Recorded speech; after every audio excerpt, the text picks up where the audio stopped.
Hello friends, মই ৰিচৱান আৰু আপোনালোক সকলোকে মোৰ চেনেললৈ স্বাগতম জনাইছো। যদি আপুনি নতুন ভিউৱাৰ হয় দেন প্লিজ তলত থকা সাবস্ক্ৰাইব বাটনটো হিট কৰি দিব। আজি মই এটা নতুন ৰেচিপি ভিডিও লৈ আনিছো আৰু আজি মই বনাম ক্যাপসিকাম পকোৰা। ক্যাপসিকাম পকোৰাটো ডিফাৰেন্ট প্লেसेছত পেপাৰ ফ্ৰিটাৰ্স নহলে মিৰ্চি ভাজি বুলিও জনা যায়। সো আহকচোন এটো কেনেকৈ বনাই চাও। So let's start the video. চাওচোন আহক আমাক কি ইনগ্ৰেডিয়েন্টস লাগিব। ক্যাপসিকাম লাগিব obviously মই 5টা ক্যাপসিকাম লৈছো আৰু এটা পিয়াজ লৈছো সৰহকৈ কাটি, দুটা জলকীয়া লৈছো আৰু এটুকুৰা আদা লৈছো। মই আলু দুটা লৈছো আৰু আলু বইল কৰি পেনে ধুনিয়াকৈ আৰু লাগিব বেসন আৰু বেসিক মছলাখিনি।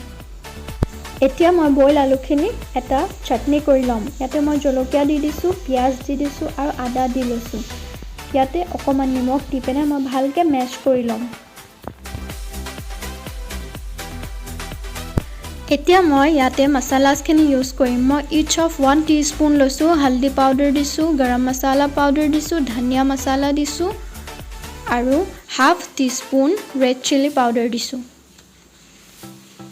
এইখিনি মছলাস এড কৰি মই ভালকে মেশ কৰি লম আকৌ এবাৰ, যাতে গোটেই মছলাসবোৰ মিক্স হৈ যায় ধুনিয়াকে। এতিয়া মই ক্যাপসিকাম গিটাত এনেকে এটা কাট দি লম। কাট দি দিলে ভালকে মছলাসবোৰ সোমাই যাব ভিতৰত। মই গুটি গিটাতে ধুনিয়াকে এটা কাট দি লৈছো।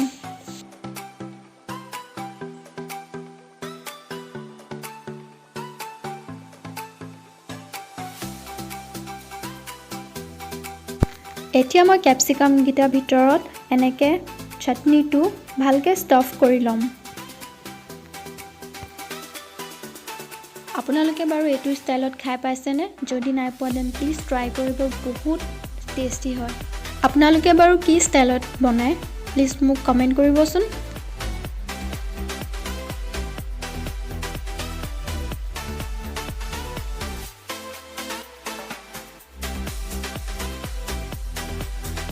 আৰু মই গুটেগিটাতে এনেকে আলু চাটনি ষ্টাফ কৰি দিলো। আৰু এতিয়া মই বেসন বেটাৰটো বনাই লম।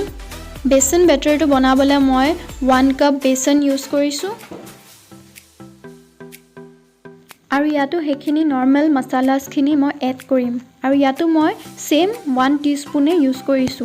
মই লৈছো গৰম মছলা 1 টিস্পুন, হালদি 1 টিস্পুন, ধনিয়া powder 1 teaspoon and half teaspoon chilli powder, নহলে বেছি স্পাইসি হৈ যাব। আৰু হাফ টিস্পুন লৈছো নিমখ। এতিয়া মই ধুনিয়াকে ইয়াত পানী এড কৰি এটা ঠিক কনসিস্টেন্সিত বনাই লম, যাতে ক্যাপসিকামটো ভালকে ষ্টিক হৈ যায়।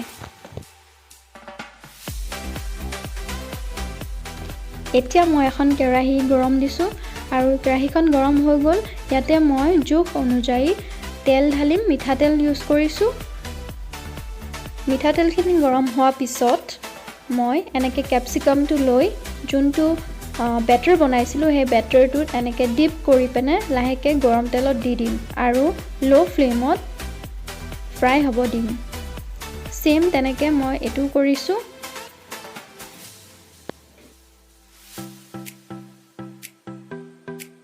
এটো সক গোল্ডেন ব্ৰাউন হৈ গৈছে, means এটা সাইড পুৰা হিজি গৈছে ভালকে। And my pakoras are ready. Serve it with any kind of sauce and just enjoy. So if you really enjoyed the video then please do like, comment and subscribe to my channel. So ako log pai asu notun video hoite. Till then bye bye, take care, love you.